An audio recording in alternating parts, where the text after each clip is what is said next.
Hey guys, Darren here, and today I know I've kind of fallen off with making videos, so I just want to say, I know it's a shitty reason, but it's because my phone is running out of storage, so I have to delete everything, and it's kind of hard to make room for these videos.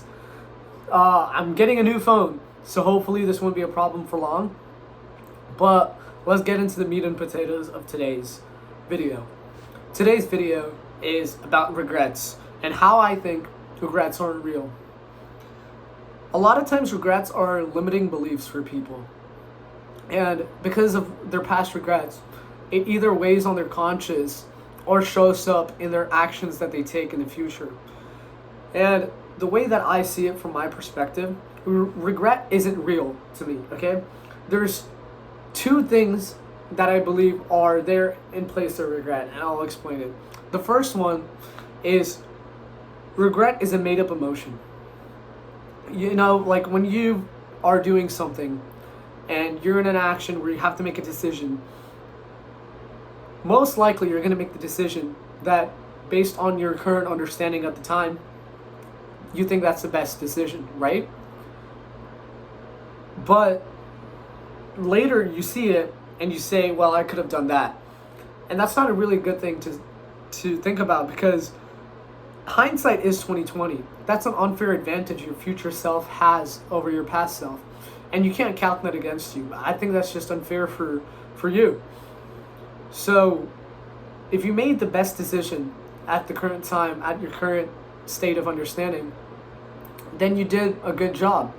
Regret should not be something that's looked down upon. It should be something that's celebrated. It's a sign of growth. That means you've learned since that choice, that decision, that mistake had happened.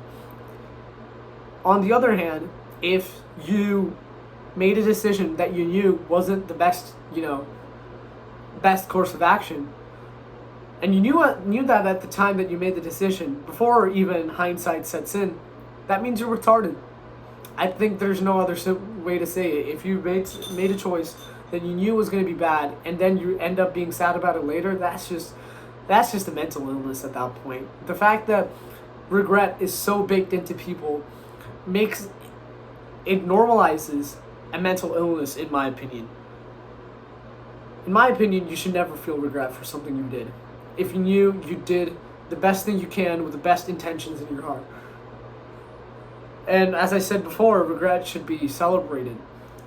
It means you've learned, and it means that in the future, if someone is going through a similar problem as you can help them out. So this is going to be a shorter video, but because this is not a very complicated point. Celebrate your regrets. And another really important thing, forgive yourself for your past regrets.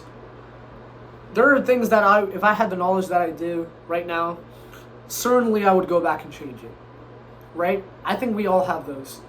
Even the person that lives the best life on paper has probably some moments that they would like to go back and redo.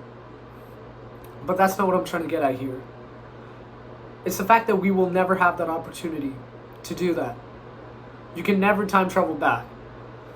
Stephen Hawking proved that. I don't know what you think of Stephen Hawking, but I think that was a pretty cool experiment. But you'll never have that opportunity. So the next best thing you can do is to forgive yourself for your past mistakes and focus on what's ahead of you. Right? And even if you have that opportunity, that doesn't change the fact that you have an advantage. Right?